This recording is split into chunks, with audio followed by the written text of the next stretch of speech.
দিল্লি বিস্ফোরণ কাণ্ডে সামনে আসছে একের পর এক চাঞ্চল্যকর তথ্য।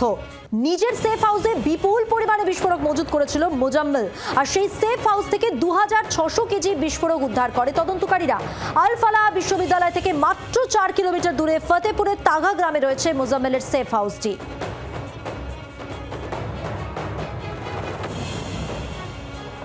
দিল্লি বিস্ফোরণ কাণ্ডে গোয়েন্দাদের হাতে একের পর এক চাঞ্চল্যকর তথ্য উঠে আসছে। বিস্ফোরণে অভিযুক্ত শাহিন শাহিদ 2 মাস আগে গিয়েছিলেন লখনৌয়ে। তিনি কোথায় ছিলেন এবং কার সঙ্গে দেখা করেছিলেন তা খুঁজে দেখছে তদন্তকারীরা। সূত্রের খবর, কানপুরে একটি বড় নেটওয়ার্ক গড়ে তুলেছিল শাহিন শাহিদ। কানপুরে প্রায় যাতায়াত করত শাহিদ। যাদের সঙ্গে যোগাযোগ ছিল শাহিনের তাদের চিহ্নিত করছে তদন্তকারীরা। সূত্রের খবর, শীঘ্রই তাদের হেফাজতে নিয়ে জিজ্ঞাসাবাদ করা হবে। দিল্লি বিস্ফোরণের ফের নয়া তথ্য উঠে আসছে। উমর এবং মোজাম্মেলের কাছ থেকে উদ্ধার হওয়া ডায়েরিগুলিতে 8 থেকে 12ই নভেম্বরের উল্লেখ রয়েছে। ওই সময় বিস্ফোরণের পরিকল্পনা ছিল বলে অনুমান তদন্তকারীদের। ডায়েরিগুলিতে প্রায় 25 জন ব্যক্তির নাম পাওয়া গেছে, যাদের অধিকাংশই জম্মু ও কাশ্মীর এবং ফরিদাবাদের বাসিন্দা।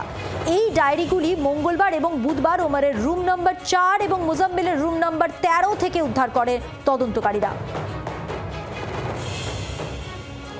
দিল্লি বিস্ফোরণ কাণ্ডে অভিযুক্ত মোজাম্মেল, আদিল, উমর এবং শাহিন মিলে প্রায় 20 লক্ষ টাকা নগদ সংগ্রহ করেছিল, যা পরে উমরের হাতে তুলে দেওয়া হয় বলে খবর। তদন্তকারী সংস্থার সূত্রে খবর, তারা পরে গুরুগ্রাম, নূ সহ পার্শ্ববর্তী অঞ্চল থেকে প্রায় 3 লক্ষ টাকার বেশি মূল্যের এনপিকে সার কিনেছিলেন, যা মূলত আইডি তৈরির উদ্দেশ্যে ব্যবহার হওয়ার কথা। উমর এবং ডক্টর মোজাম্মেলের মধ্যে অর্থ নিয়ে বিরোধ ছিল বলে জানতে পেরেছেন তদন্তকারীরা। দিল্লি বিস্ফোরণে একের পর এক চাঞ্চল্যকর তথ্য হাতে আসছে তদন্তকারীদের। বিস্ফোরণের আগে দিল্লির একটি মসজিদে গিয়েছিল ওমর। প্রায় 10 মিনিটের বেশি সময় মসজিদে ছিল ওমর। মসজিদ থেকে বেরিয়ে লালকেল্লার দিকে যায় ওমর। বিস্ফোরক বোঝাই i-20 গাড়ি চালাচ্ছিল ওই ওমরই। দিল্লি বিস্ফোরণ কাণ্ডে ডিএনএ পরীক্ষায় নিশ্চিত হয়েছে তদন্তকারী সংস্থা, এবং ডক্টর ওমরুন নবী ডিএনএ নমুনা তার মায়ের সঙ্গে মিলিয়ে দেখা হয়েছে, এমনটাই জানিয়েছে দিল্লি পুলিশ।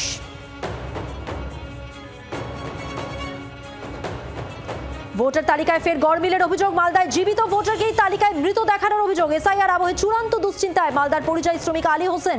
অভিযোগ, 2013 সালের পর অজানা কারণে বাদ যায় আলী হোসেনের নাম। প্রশাসনকে জানিয়েও নাম ওঠেনি তালিকায়, আর যার জেরে পাননি এনুমারেশন ফর্ম। তাকে সাহায্যের আশ্বাস দিয়েছে স্থানীয় তৃণমূল নেতৃত্ব।